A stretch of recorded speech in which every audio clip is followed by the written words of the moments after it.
प्यारे बच्चों दोस्तों, एक बार फिर से आप लोगों के सामने रीजनिंग की बहुत ही इंटरेस्टिंग और धमाकेदार वीडियो लेकर के इस वीडियो में हर बार की तरह टॉप 20 क्वेश्चन को सॉल्व करने वाले ये आपके जो टॉप 20 क्वेश्चन आपके एसएससी रेलवे बैंक बीएड और भी बहुत सारे जो गवर्नमेंट जॉब की एग्जाम होती है, फिर एंट्रेंस की एग्जाम होती है, उन्हीं में पूछे जाते हैं। दोस्तों, अगर आप रेलवे से रिलेटेड किसी भी exam NTPC, group D, RPF, अल्पटेक, जे किसी भी एग्जाम की तैयारी करें तो ये वीडियो आप लोगों के लिए बहुत ही इंपॉर्टेंट होने वाली है। और एसएससी से रिलेटेड भी किसी एग्जाम की तैयारी करें, खासकर जो एसएससी जीडी का एग्जाम होने वाला है उसकी तैयारी करें तो भी ये वीडियो आप लोगों के लिए बहुत ही शानदार होने वाली है। तो हर क्वेश्चन को बेसिक कंसेप्ट और ट्रिक के साथ सीखने वाले। तो चलिए देरी न करते स्टार्ट करते हैं अपने पहले क्वेश्चन से। पहला क्वेश्चन क्या कह रहा है कि यदि 14 स्टार 64 बराबर 39, 25 स्टार 37 बराबर 31 और 9 स्टार 17 बराबर 13 हो तो 52 स्टार 46 का मान ज्ञात कीजिए। देखिए इतना लंबा चौड़ा क्वेश्चन दिया हुआ, मतलब कहने का मतलब ये एक स्टेप, दो स्टेप, तीन स्टेप दिया हुआ। 3 स्टेप की हमें ज़रूरत नहीं पड़ेगी, हम 2 ही स्टेप में निपटा देंगे। समझ लीजिए एक एक्स्ट्रा स्टेप दिया हुआ। असल तो ज़रूरत पड़ती है हमें एक ही स्टेप की। देखिए इस स्टेप से ही हमारा काम चल जाएगा, लेकिन एक एक्स्ट्रा स्टेप इसलिए लेकर के चलते हैं कि इसको कंफर्म कर ले कि क्या ये हमारी लॉजिक या कॉन्सेप्ट या ट्रिक जो भी है वो सही है कि नहीं। फॉर एग्जांपल पहले कह रहा है कि 14 और स्टार बनाया हुआ और कह रहा है कि 64 बराबर अगर 39 हो तो कैसे 39 आएगा।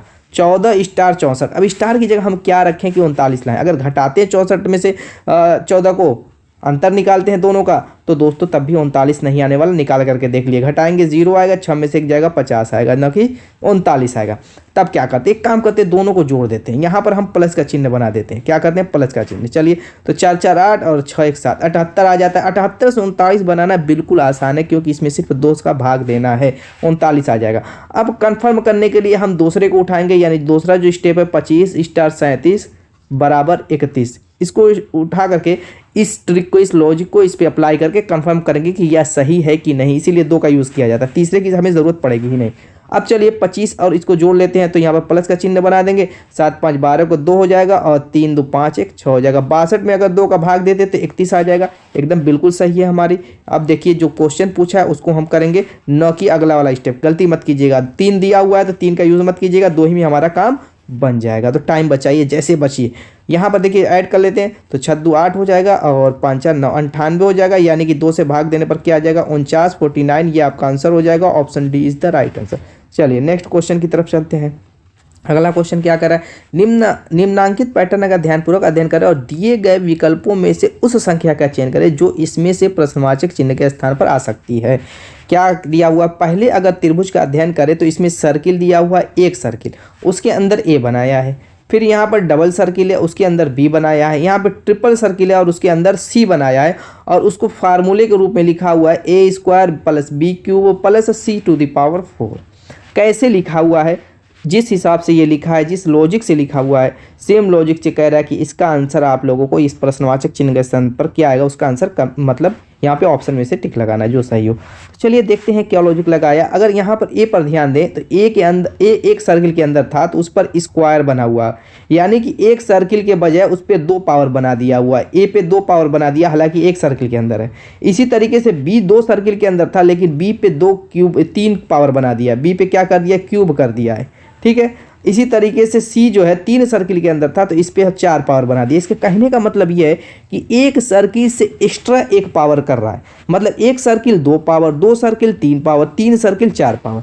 अगर उस हिसाब से इस लॉजिक इस पे अप्लाई करें, जैसे 2 सर्किल के अंदर है तो हम क्या करेंगे, 2 पर 3 पावर बना देंगे, प्लस बनाएंगे। इसी तरीके से एक देखिए 2 4 सर्किल के अंदर है तो 1 पर हम 5 पावर बनाएंगे, प्लस बना देंगे।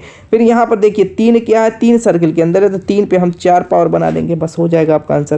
और कुछ है नहीं, हर सर्किल जितना सर्किल है उससे एक एक्स्ट्रा उस पर पावर बनानी है, ठीक है। क्लियर हो गया। तो 2 दूना 4 दूना 8 हो जाएगा, 1 हो जाएगा, 3 3 9 3 27 81 हो जाएगा। 81 1 82 82 8 90 हो जाएगा। ये आपका आंसर हो जाएगा। Option B is the right answer. मजा आएगी नहीं इस क्वेश्चन में। नेक्स्ट क्वेश्चन, अगला ओपन डाइस का क्वेश्चन है। कह रहा है दी गई सीट को मोड़ करके एक घन बनाया गया। इस प्रकार बने घन में ए अक्षर वाली सतह के पीछे वाली सतह पर कौन सा, ये तो विदाउट पेन और पेपर का है। देखिए इसमें क्या होता है कि जब भी उसके विपरीत सतह पर पूछे, इस तरीके से ओपन डैश दिया रहा है तो इसकी ट्रिक क्या काम करती है, एक छोड़े। जैसे यहाँ पर पहले सीधी सीधी लाइन में देखेंगे, टेढ़ी लाइन वाले को भूल जाइए, सीधी लाइन में देखेंगे, और इसमें पहला जो होगा वो तीसरे के अपोजिट, दूसरा जो होगा वो चौथे के अपोजिट, और जो एक दूसरे के अगल बगल होंगे ये एक दूसरे के अपोजिट हो जाएंगे। तो ए के अपोजिट पूछ रहा है तो पहले नंबर पर है, तीसरे नंबर पर सी है तो सी उसके अपोजिट हो जाएगा। Option D is the right answer. खत्म। मैंने क्या कहा, इसको विदाउट पेन और पेपर सॉल्व करेंगे, बस ये तरीका मालूम होना चाहिए। पहले तीसरे के अपोजिट, दूसरा चौथे के अपोजिट, अगल बगल वाला एक दूसरे के अपोजिट। नेक्स्ट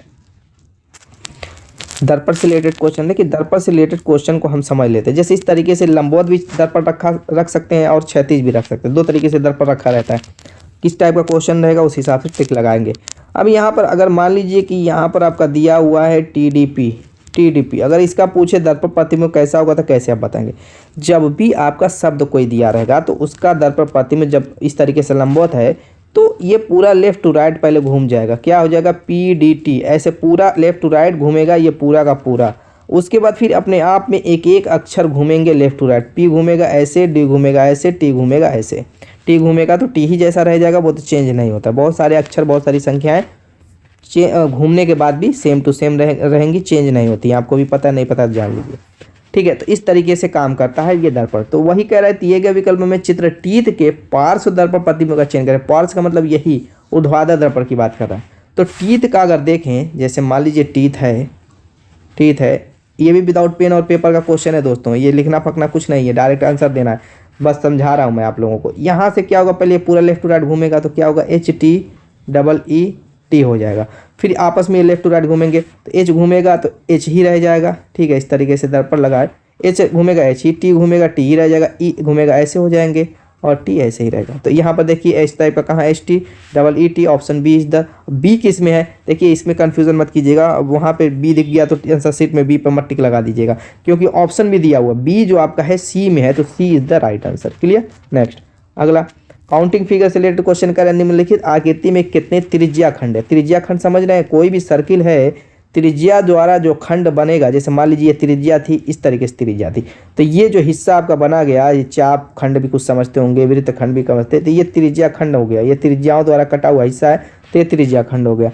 तो वही कह रहा है कि इसमें कितने त्रिज्या खंड हैं, तो इसमें पहले सर्किल को काउंट कर लीजिए। एक सर्किल ये आपका है, एक ये, एक ये, एक ये और एक ये, 6 सर्किल हैं, 6 सर्किल हैं और हर सर्किल में मुझको 4 त्रिज्या खंड दिख रहा है। देखिए 1 2 3 4 दिख रहा है, 4 त्रिज्या है, चारों त्रिज्या से कट करके 4 खंड बन रहे हैं कि नहीं वृत्त के, वही त्रिज्या खंड होता है। तो 4 दिख रहा है, देखिए मैं नंबरिंग कर देता हूँ, 1 2 3 4, एक वृत्त में 4 हैं और उस तरीके से 6 हैं, तो 6 चौको 24, काम खत्म। Option D is the right answer, हो गया आंसर। नेक्स्ट अगला क्वेश्चन क्या है दोस्तों, घड़ी का क्वेश्चन करें। एक घड़ी में प्रातः 7 साढ़े 7 बजे से 7:30 से दोपहर 12 बजे तक, कितने से कितने कह रहा है, 7:30 से 12 बजे तक सेकेंड की सुई कितनी बार चक्कर लगाएगी। सेकेंड की सुई की बात कर रहा है, सेकेंड की सुई कितनी बार चक्कर लगाए। मुझको एक चीज़ बताइए, जो सेकेंड की सुई होती है, सेकेंड की सुई वो एक चक्कर में कितना मिनट का सफ़र तय करती है। आप कहेंगे कि 1 मिनट। अजी 1 सेकंड की सुई 60 सेकंड लगाएगी तो पूरा एक चक्कर लगाएगी, ऐसे भी समझ सकते हैं। 60 सेकंड में पूरा एक चक्कर लगाती है और 60 सेकंड बराबर किसके होता है, 1 मिनट के। अगर हमें 7:30 से 12 बजे के बीच के मिनट की संख्या पता चल जाए, जितना मिनट होगा उतना वो चक्कर सेकंड वाली सुई लगाएगी, क्योंकि 60 सेकंड में एक चक्कर लगाती है और 60 सेकंड 1 मिनट के बराबर, यानी 1 मिनट में एक चक्कर। सेकंड वाली सुई 1 मिनट में एक चक्कर लगाएगी घड़ी का। क्लियर है, यहाँ पर कोई डाउट नहीं है। तो चलिए इसमें निकाल लेते, 7:30 से 12 बजे के बीच जो इसका घंटे वाली टाइम होगी वो कई घंटा लगेगा। तो यहाँ से जोड़ लीजिए पहले, तो ये कहेंगे 7/12 यानी कि 4.5 घंटा। 4.5 घंटा, 4.5 घंटे को हम क्या करते हैं, मिनट में बदल के देते हैं। मिनट तो ये 30 है, ये ऑलरेडी 4 को मिनट में बदलने के लिए इसमें हम क्या करेंगे, सिर्फ 60 से गुणा कर देते हैं। तो 6 चौको 24, ये 240 हो गया और उसमें 3 जोड़ लेंगे, 240 और 30 270 मिनट होते हैं कितने, 4.5 घंटे में। यानी कि उसी 4.5 घंटे में 270 मिनट होंगे, तो सेकंड वाली सुई कितना चक्कर लगेगी, 1 मिनट में एक चक्कर, तो 270 सेकंड में 270 चक्कर। Option C is the right answer. कुछ था ही नहीं इस क्वेश्चन में, बस थोड़ा सा समझाने के लिए इतना करना पड़ा, वरना ये भी क्या है, विदाउट पेन और पेपर वाला क्वेश्चन था। नेक्स्ट अगला क्या कह रहा है कि हाइब्रिड शब्द में ऐसे कितने अक्षर युग्म है आगे और पीछे दोनों दिशाओं में। यानी कि आप सीधे से भी देख सकते हैं, उल्टे से भी देख सकते हैं। इसके कहने का मतलब ये आगे और पीछे दोनों दिशाओं में मौजूद हैं, जिसके बीच शब्द में उतने ही अक्षर है जितने कि उनके बीच अंग्रेजी वर्णमाला के क्रम में। किसके कह रहा है, हाइब्रिड्स के। पहले क्वेश्चन को समझिए, क्वेश्चन समझ में नहीं आएगा तो आप आंसर दे ही नहीं पाएंगे। ये कह रहे हैं कि हाइब्रिड्स में ऐसे कितने अक्षर युग्म है, यानी अक्षरों का ऐसा कितना जोड़ा है वो आगे से भी काउंट हो सके, पीछे से भी काउंट हो सके। ऐसा कितना जोड़ा है जो कि यहाँ पर सेम उसी सीरियल क्रम में है जिस सीरियल क्रम में अंग्रेजी वर्णमाला में होते हैं, जैसे ABCDEF इस तरीके से। यानी कि अगर AB इसमें भी है तो AB इस तरीके से इसमें होना चाहिए। मतलब जैसे अंग्रेजी वर्णमाला में A के बाद क्या आता है, B आता है, तो इसमें भी A के बाद B ऐसा है। हाँ बिल्कुल, एक जोड़ा तो मुझको दिख गया। तो H के बाद G आता है, लेकिन H के बाद A है तो H के बाद वाला नहीं आया। अब देखिए B के बाद I है, B के बाद C आता है, तो अगर C रहता तो काम बन जाता, नहीं है। I के बाद क्या आता है, I के बाद क्या आता है, J आता है, लेकिन यहाँ पर T है, अगर J होता है यहाँ पे तो भी काम बन जाता। उसके बाद देखिए T के बाद क्या आता है, T के बाद S नहीं आता, U आता है, लेकिन दोस्तों S के बाद T आता है। उल्टा क्रम भी वही कह रहा था कि आगे और पीछे दोनों दिशाओं में, यानी कि उल्टी साइड से भी हम चेक कर सकते हैं, सीधी साइड से भी चेक करना। पहले एक बार सीधी साइड से चेक करें, H के बाद A नहीं आता है, नहीं बनेगा ये जोड़ा। A के बाद B आता है, एक जोड़ा मिल गया, एक जोड़ा यहाँ पर लिख सकते हैं इस तरीके से। B के बाद I नहीं आता, I के बाद T नहीं आता, T के बाद S नहीं आता है। अब उल्टे क्रम से देखिए, T के बाद S आता है, एक जोड़ा ऐसा मिल गया। T के बाद जो है I आता नहीं, I के बाद B नहीं, इस तरीके। यानी कि उल्टे और सीधे क्रम में हमें देखना ये है कि ऐसा कितना जोड़ा। ऐसा नहीं कि एक सीधे क्रम से हमने जोड़ लिया, काउंट कर लिया, जैसे A और B को हमने काउंट कर लिया, तो अब उल्टे क्रम से इसको फिर दोबारा नहीं काउंट करना है, उसको अब खत्म कर देना। ठीक है, इस चीज़ का हमेशा ध्यान दीजिएगा। दो बार काउंट मत कर लीजिएगा कि चलिए एक बार सीधे काउंट किए फिर दोबारा उल्टे से भी काउंट कर ले, नहीं।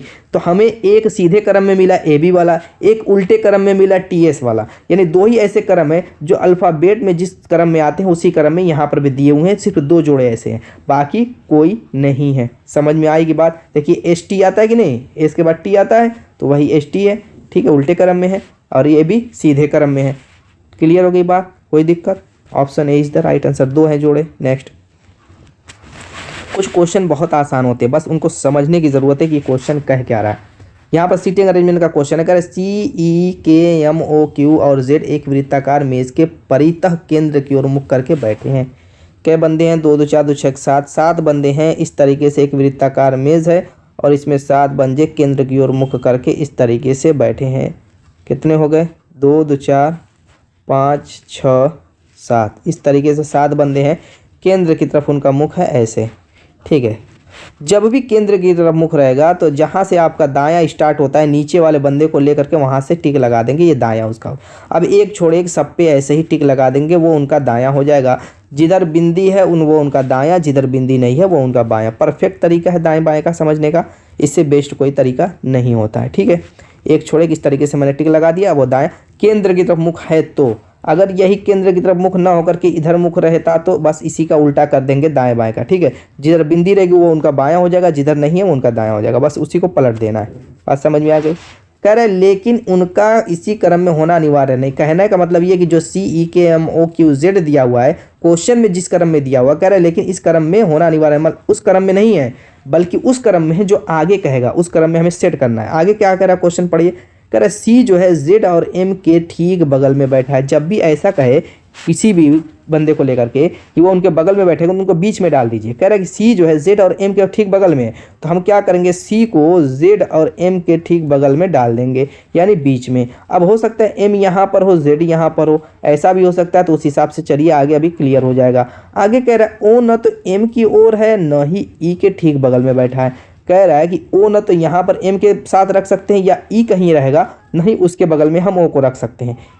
O को हम इसके बगल में, M के बगल में भी नहीं रख सकते और E के भी बगल में नहीं रख सकते, तो O को अभी रहने दीजिए। इस लाइन को अभी रहने देंगे, ऐसे ही छोड़ेंगे। ठीक है, इसमें अभी कुछ नहीं करेंगे, आगे करेंगे। आगे क्या करें, Q है जो O के बाईं ओर दूसरे स्थान पर बैठा है। तो O जब यहाँ पर नहीं होगा तो हम अपने दिमाग से O को यहाँ पर रखेंगे, क्योंकि आगे पता चल जाएगा अभी कि गलत कर रहे हैं कि सही कर रहे हैं, लेकिन O को यहाँ पे रखेंगे।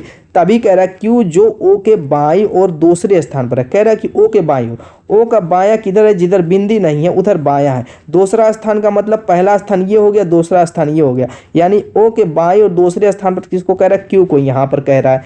कह रहा है कि Q यहाँ पर है, जो O के बाईं और दूसरे स्थान पर बैठा है, जो कि K और E के ठीक बगल में है। ये भी कह रहा है Q को ये भी साथ साथ कह रहा है कि K और E दोनों के बगल में बैठा है, दोनों के बगल में है। तो एक चीज़ और देखिए, अब ऊपर जो कहा था एक लाइन ऊपर क्या कहा था उस पर ध्यान दीजिए। कह रहा है ऊपर कि O न तो M के और न ही ई के ठीक बगल में है। ओ को कह रहा था कि एम के भी ठीक बगल में नहीं है, ई के भी, तो ई को हम यहाँ पर नहीं सेट कर सकते। तो हम क्या करेंगे, के और ई की पोजीशन सिर्फ बदल लेंगे। के और ई की पोजीशन हम क्या करेंगे, सिर्फ बदल लेंगे। यानी ई को हम यहाँ पर रख देंगे, के को यहाँ पर रख देंगे। तब भी हर हाल में क्या होगा, क्यू जो है तभी इस कंडीशन में के और ई के बीच ही में रहेगा और साथ साथ ओ के बाईं ओर से दूसरा रहेगा। इस तरीके से क्वेश्चन के अनुसार हम सेट करते हैं वृत्ताकार जो भी सीटिंग अरेंजमेंट के जितने भी क्वेश्चन रहते हैं। ठीक है, वो बहुत टाइप के षटभुजाकार होते हैं, वृत्ताकार होते हैं, आपके जो है वर्गाकार होते हैं, आयताकार होते हैं, किसी भी रूप में बैठे रहें। लॉजिक कंसेप्ट दोस्तों यही रहती है, कोई अलग नहीं रहेगी। अब क्वेश्चन देखिए क्या कह रहा है कि ओ के दाईं ओर ठीक बगल में कौन बैठा है। ओ के दाईं ओर इधर देखिए जिधर बिंदी है वो उनका दायां है, दाईं ओर ठीक बगल में जेड बैठा है। Option C is the right answer. Next question, अगले क्वेश्चन की तरफ चलते हैं, देखते हैं क्या कह रहा है। यहाँ पर सिलोजिज्म का क्वेश्चन है। क्या कह रहा है, कथन कह रहा है कि सभी जानवर कुत्ते हैं।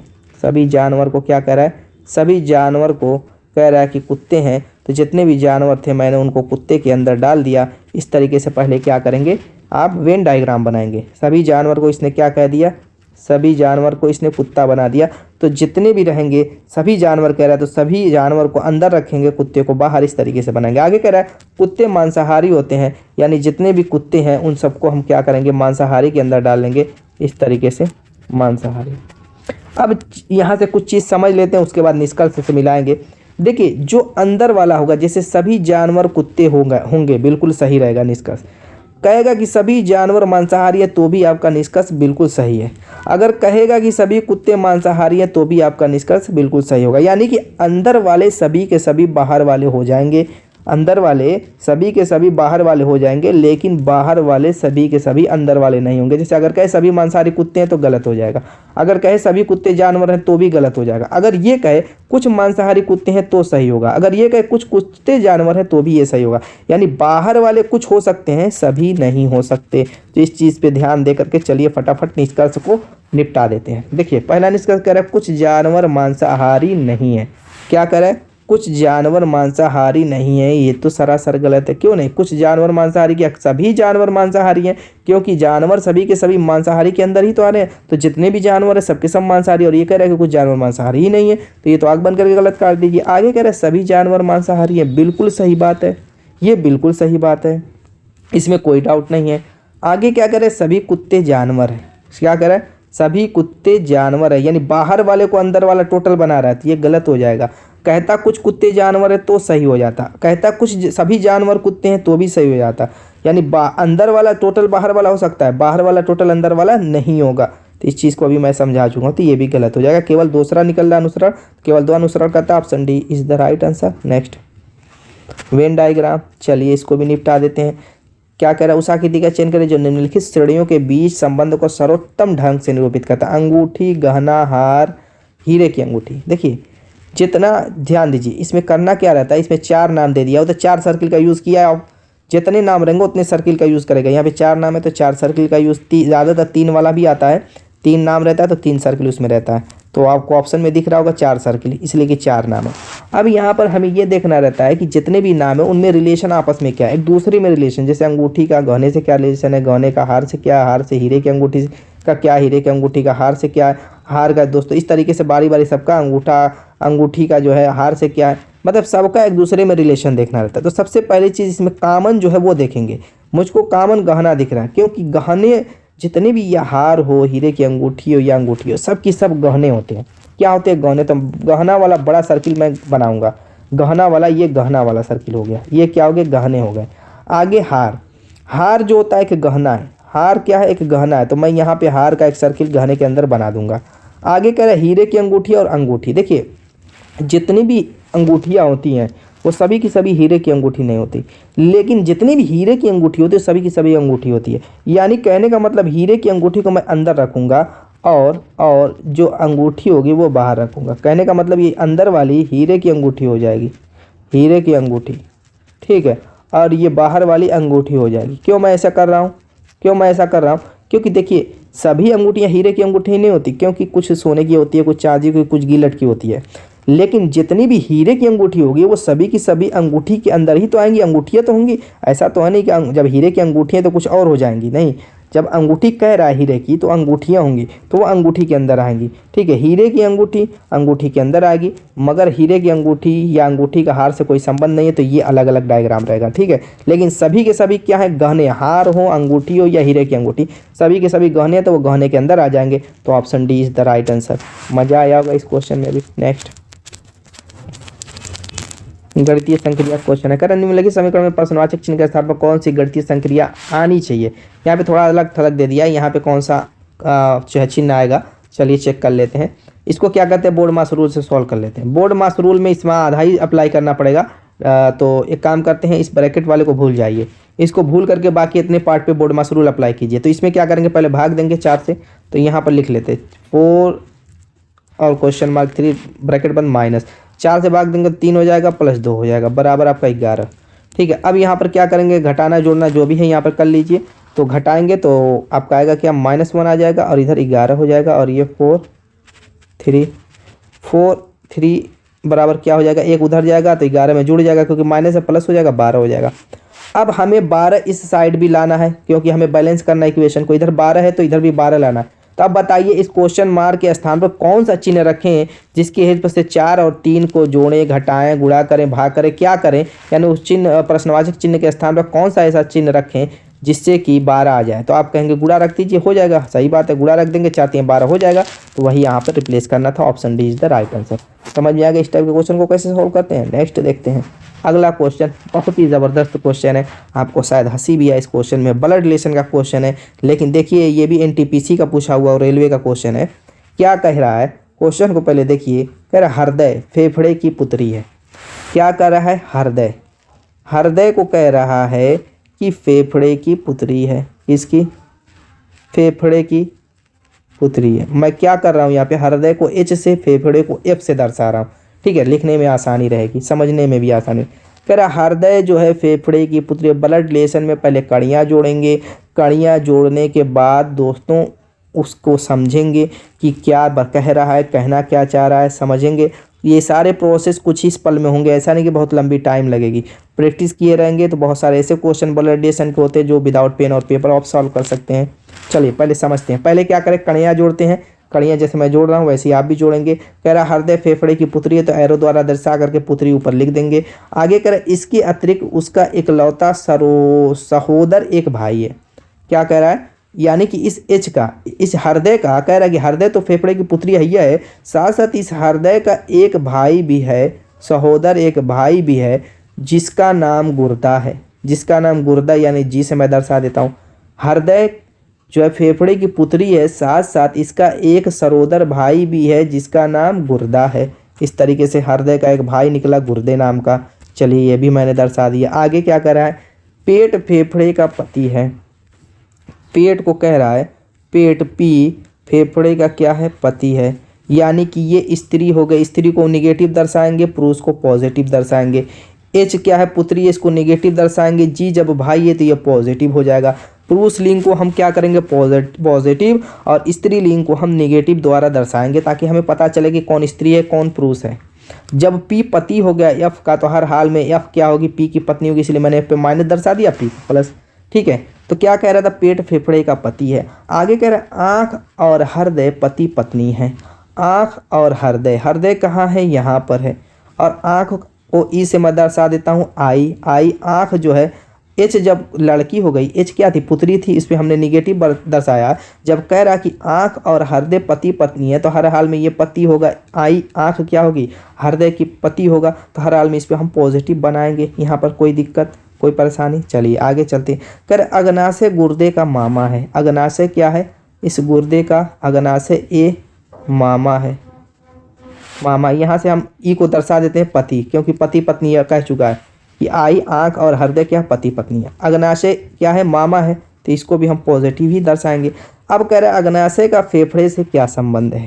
क्वेश्चन क्या कह रहा है कि अग्नाशय का फेफड़े से क्या संबंध है, यानी कि अग्नाशय जो है इस फेफड़े का क्या लगेगा।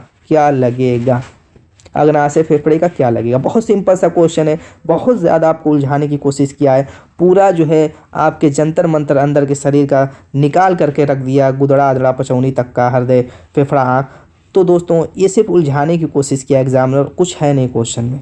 क्या कह रहा है कि जो अग्नाशय है वो फेफड़े का क्या लगेगा। अब मुझको यहाँ से बताइए, फेफड़े मान लीजिए माँ थी किसकी, एच की, हृदय की, और इसके भी माँ है किसकी, जी की। इन दोनों की माँ हुई कि नहीं। आप कहेंगे वो कैसे, पहले ही कह दिया कि हृदय जो है फेफड़े की पुत्री है, तो हर हाल में फेफड़ा हृदय की माँ हुई, क्योंकि ये स्त्री है, क्योंकि पी पति था, ये पॉजिटिव था। जब एफ स्त्री है तो हर हाल में माँ होगी। जब माँ है और जी क्या है यहाँ पर दोस्तों, जी क्या है आपका, ये गुर्दा है, गुर्दा हृदय का भाई था। जब ये दोनों भाई बहन हैं और चूंकि ये पुत्री इसकी है, तो हर हाल में जो गुर्दा होगा वो एफ का पुत्र होगा, एफ का पुत्र होगा।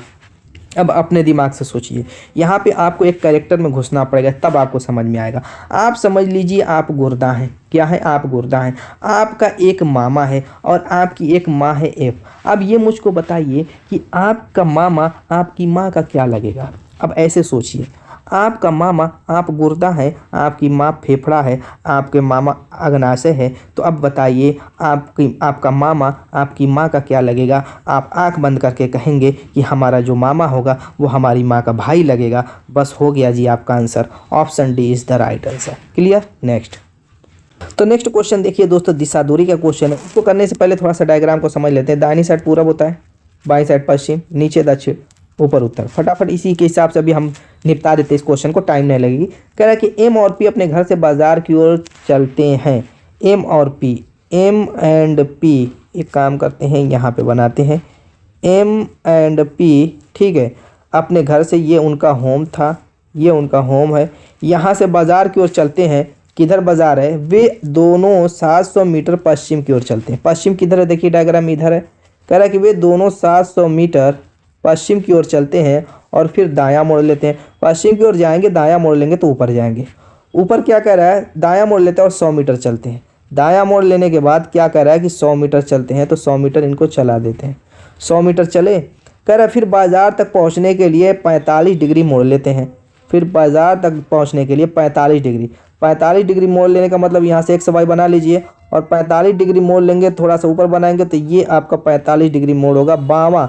वामावर्त मतलब एंटी क्लॉकवाइज, इस दिशा की ओर। अगर दक्षिणावर्त कहता इस दिशा तो 45 डिग्री ये मुड़ जाता, ये जाता, लेकिन वामावर्त कह रहा है तो ये उल्टा घूमेंगे इस तरीके से। जी एंटी क्लॉकवाइज मतलब घड़ी की विपरीत दिशा में बामा। दक्षिणा कहता है तो क्लॉकवाइज यानी घड़ी की दिशा में घूमते। कोई दिक्कत यहाँ पर। चलिए, ये आपका मोड़ लेगा 45 डिग्री, ये आपका 45 डिग्री हो गया। ये बंदा यहाँ पे पहुँच गया, ये बंदा वहाँ पर कह रहा है कि उनके घर के संबंध में बाजार किस दिशा में है, यानी ये 45 डिग्री लेने के बाद अब ये बाजार में पहुँचा, ये बी बाजार है। तो कह रहा है कि घर के संदर्भ में, घर यहाँ पर था, यानी कि ये दिशा पूछ रहा है कि कौन सी है, ये वाली दिशा, ये दिशा। तो ये दिशा समझिए। देखिए अब इस डायग्राम में है, देखिए उत्तर पूरब के बीच की दिशा को हम उत्तर पूरब कहते हैं, दक्षिण पूरब के बीच की दिशा दक्षिण पूरब, दक्षिण पश्चिम के बीच की दिशा को दक्षिण पश्चिम, और उत्तर पश्चिम के बीच की दिशा को उत्तर पश्चिम। और ये दिशा जो है घर जो है क्या करें, घर के संबंध में जो ये बाजार की दिशा है ये उत्तर पश्चिम वाली दिशा है, ये वाली दिशा। तो उत्तर पश्चिम कहाँ है, option C is the right answer. ये भी मजेदार क्वेश्चन था। नेक्स्ट कह रहे हैं, मान लें कि निम्न चित्र में प्रत्येक संख्या में एक संख्या पैटर्न अनुसरण करती है, उस विकल्प का चयन करें जो चित्र सी में दिए गए प्रश्न के चिन्ह, यानी कहने का सीधा साधा मतलब है इस स्थान पे कौन सी संख्या आएगी। तो जब भी ऐसा डायग्राम वाला क्वेश्चन हो, हमें उस स्थान पे जैसे 20 कैसे आया, 24 कैसे आया, सेम पोजीशन पे अन्य डायग्राम में देखना है कि वो संख्या आई कैसी, किस लॉजिक से आई है। तो चलिए देखते हैं कैसे आई है। यहाँ पे 20 लाने के लिए अगर इन सबको जोड़ दें, जैसे 5 4 9 दूना 18 आएगा, 18 में एक्स्ट्रा 2 जोड़ना पड़ेगा तब जा करके 20 आएगा, यानी 18 में हमने अपनी तरफ से 2 जोड़ा तो 20 आ गया। चलिए ये भी देखते हैं, 8 3 11 दूना 22 आया, 22 में अगर एक्स्ट्रा हम अपनी तरफ से 2 जोड़ते हैं तो 24 आ गया। तो बात बन गई। हालांकि मैंने वैसे ही अंदाज लगाया था, क्योंकि कुछ और भी इसका तरीका भी मैं बता रहा हूँ। चलिए देखते हैं इस तरीके से। 9 4 13, 13 दूना 26, 26 अदू 28 ऑप्शन में है नहीं, बिल्कुल नहीं आया। इस सब में सारा काम कर गया लॉजिक। इसमें भी देखिए 24 आ गया, इसमें देखिए 20 आ गया, लेकिन अगर यही ट्रिक हमने अप्लाई की इसमें तो 9 4 13 दूना 26 2 28 आ रहा है। 28 ऑप्शन में है ही नहीं दोस्तों, गजब की बात है। कोई बात नहीं, ऐसे नहीं आया, सीधी उंगली से घी नहीं निकलेगा, टेढ़ी उंगली कर लेते हैं। जैसे अगर हम इन दोनों को जोड़ें, 5 4 9 हमने यहाँ पर रख दिया। अगर इन दोनों का गुणा करें 5 चौक को 20 तो हमने यहाँ पर रख दिया। ऐसे देखिए 8 3 11 जोड़ करके यहाँ पर रख दिया और 8 3 के 24 गुणा करके यहाँ पर रख दिया। ऐसे 9 4 13 जोड़ करके यहाँ पर रख दिया, 9 चौक को 36 गुणा करके यहाँ पर रख देते हैं तो 36 दिया हुआ है, ये काम कर गया। नेक्स्ट अगला क्वेश्चन क्या कह रहा है कि दिए गए विकल्पों में से उस अक्षरांकित समूह का चयन करें जो निम्नलिखित श्रेणी में, यानी कहने का मतलब यहाँ पे कौन सा अक्षर और समूह, ये सात जो समूह दिया हुआ वो आएगा। इसको एक एक स्टेप में करते हैं। कहने का मतलब ये है जैसे यहाँ पे 3D 16 दिया हुआ है, 6E 14 दिया हुआ, 9F 12 दिया हुआ, 12G 10 दिया हुआ, 15H 8 दिया हुआ, तो हम करेंगे क्या इसमें वो समझिए। देखिए हम पहले 3 6 9 12 15 ये जो स्टेप बढ़ रहा है ना उसको पहले करेंगे। तो यहाँ पे देखिए 3 से 6 बना +3 हुआ, 6 से 9 +3, 9 से 12 +3, 12 से 15 +3, यानी नेक्स्ट स्टेप +3 होगा 18। 18 दो ऑप्शन में दिया हुआ, वरना हम टिक लगा के आगे बढ़ जाते, आगे टाइम बचा लेते, कोई बात नहीं। आगे कहते हैं डी है, ई है, एफ है, जी है, एच है, ये भी सीरियल क्रम +1 +1 +1, तो ABCDEFGH आई यानी कि 18 आई। देखिए 18 आई सब में दिया हुआ है, दोनों में दिया है, वरना यहाँ पर भी हमारा काम बच जाता, टाइम बच जाती। फिर 16 अगला स्टेप देखते हैं। देखिए 16 दिया हुआ है, 14 दिया हुआ है, 16 के बाद क्या है, 16 के बाद 14 है, यानी 2 माइनस हुआ, 14 2 - 12, 12 2 - 10, 10 2 - 8, 8 2 - 6, यानी कि 18I6 जो आपका दिया हुआ है वो ऑप्शन बी में दिया हुआ है, वही आपका आंसर हो जाएगा। बहुत आसान क्वेश्चन था, कुछ था ही नहीं इसमें। अगला क्वेश्चन देखते हैं। श्रृंखला में अनुपस्थित पद यानी प्रश्नवाचक चिन्ह के स्थान पर यहाँ पे कौन सी संख्या आएगी। चलिए यहाँ पर चेक करते हैं। जैसे 3 है, 7 है, 13 है, 21 है और 31 है प्रश्नवाचक चिन्ह। यहाँ पे अगर देखें 3 से, देखिए इसके पैटर्न को हमें समझना रहता है, आपको पता ही है, तो देख लेते हैं। 3 + 4 हो गया, 7 6 13 हो गया, 13 और कितना 21 हो जाएगा। आप कहेंगे 13 7 8 21 और फिर 21 में से 31 10। यहाँ पर देखिए 4 2 6 2 8 2 10, यानी कि 2 2 का अंतर, यानी कि यहाँ पे 12 प्लस होना चाहिए हर हाल में। 12 प्लस करेंगे तो 33 आएगा, जो कि दिया नहीं है ऑप्शन में। हालांकि हम तो सही चल रहे थे। 4 2 6, पहले 4 जोड़ा, फिर 6 जोड़ा, फिर 8 जोड़ा, फिर 10 जोड़ा, फिर 12 ही जोड़ेंगे। 12 जोड़ रहे हैं तो दोस्तों कितना आएगा आपका 43 आएगा। सॉरी 43, हाँ ऑप्शन में दिया हुआ है 43, बिल्कुल दिया है, option C is the right answer. एक और इसका तरीका था, देखते हैं उस तरीके से भी आता है कि नहीं। ये तो एक तरीका था, 43 आ गया, चलिए ठीक है, अच्छी बात है। एक तरीका ये था कि अगर मैं 2 का स्क्वायर करके 1 घटा दूँ, 3 का स्क्वायर करके 3 तरीके 9 2 घटा दूँ, 4 का स्क्वायर करके 3 घटा दूँ, देखिए 4 चौको 16 में से 3 घटाया, 5 का स्क्वायर करके 4 घटा दूँ, 6 का स्क्वायर करके 5 घटा दूँ, ऐसे ही लास्ट में 7 का स्क्वायर करके 6, 7 7 49 में से 6 घटाएंगे तब भी 43। दोनों तरीके से 43 आ रहा है, बिल्कुल सही है। मैंने क्या, कुछ क्वेश्चन ऐसे होते हैं कि बहुत सारे ट्रिक और बहुत सारे तरीके से सॉल्व किए जा सकते हैं, तो इस तरीके से भी इसको हम सॉल्व कर सकते हैं। मज़ा आया दोस्तों। नेक्स्ट अगला क्या करें, कोडिंग डिकोडिंग का क्वेश्चन करें। टीचर को अगर UDBBIDS कोडित किया जाता है, किसको, टीचर को किससे कोडिट कर रहा है, UDBBIDS। एक काम करते हैं ना, फटाफट इसकी नंबरिंग कर दो, सबसे बेस्ट तरीका। T 20 पे, E 5 पे, A 1 पे, C 3 पे, H 8 पे, E 5 पे, R 18 पे और U आपका दोस्त 21 पे, D 4 पे, B 2 I है ना, ये हाँ ठीक है, I 9 पे, D 4 पे, S 19 पे। अब चलिए T से U +1 एक काम करते हैं, यहाँ पे कलर चेंज कर दे ताकि आपको पता चले। यहाँ पे +1 हुआ, 5 से D 4 -1 यहाँ पे हो रहा है, A की जगह B बन रहा है +1, C 3 B यहाँ पे -1, 8 से 9 बना +1, E 5 D 4 -1, R 18 +1, यानी कि देखिए +1 -1 +1 -1 इस क्रम में चल रहा है। तो चलिए स्टूडेंट को निपटा देते हैं इसी क्रम में, स्टूडेंट ठीक है। S 19 T 20 U 21 क्या है, U 21 D 4 E 5 N 14 T 20। ठीक है, नंबरिंग तो आपको याद होनी चाहिए दोस्तों, और उतनी स्पीड अच्छी होनी चाहिए कि बस सटासट मारते जाइए, कुछ करना ना रहे। अब चलिए पहले में +1 करना है हमें, पहले में +1 करना है तो 20 हो जाएगा, दूसरे में -1 करना है तो 19 हो जाएगा, तीसरे में +1 करना है तो 22 हो जाएगा, चौथे में -1 करना है तो 3 हो जाएगा, पाँचवें में +1 करना है तो 6 हो जाएगा, छठे में -1 करना है तो 13 हो जाएगा, सातवें में +1 करना है तो 21 हो जाएगा। अब इसको निपटा देंगे। 20 की जगह T, 19 की जगह S, 22 की जगह V, 3 की जगह C, 6 की जगह F, 13 की जगह M, 21 की जगह U। TSV देखिए कहाँ है, TSV CF MU, option C is the right answer. Next, इसका आंसर कमेंट कीजिए आप लोग।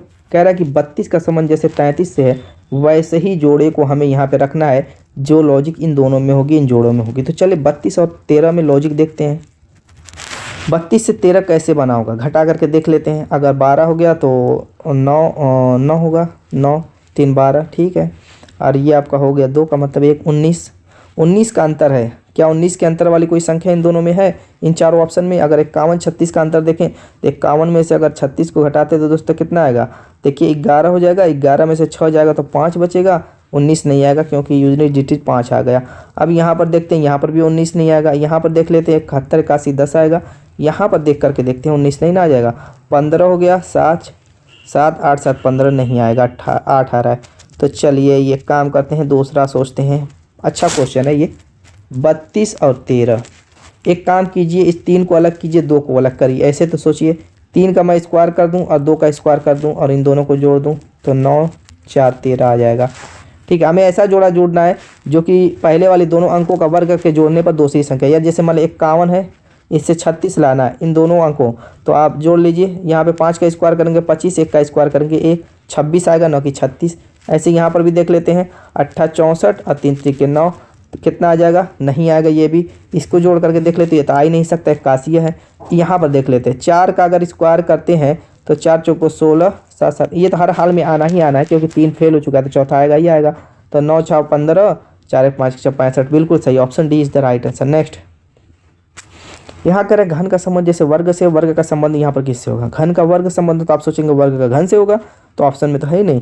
घन का वर्ग, घन जानते हैं ना, घन क्या है, ये आपका घन है, मैं बना रहा हूँ घन, देखिए घन, घन आपका जो बन रहा है वो देखिए, घन बन गया, घन बन गया। घन का संबंध कह रहा है वर्ग से, घन का संबंध कह रहा है वर्ग से है, तो इस वर्ग का संबंध किससे होगा, देखिए इन वर्ग की हेल्प से ही, वर्गों की हेल्प से घन बनता है।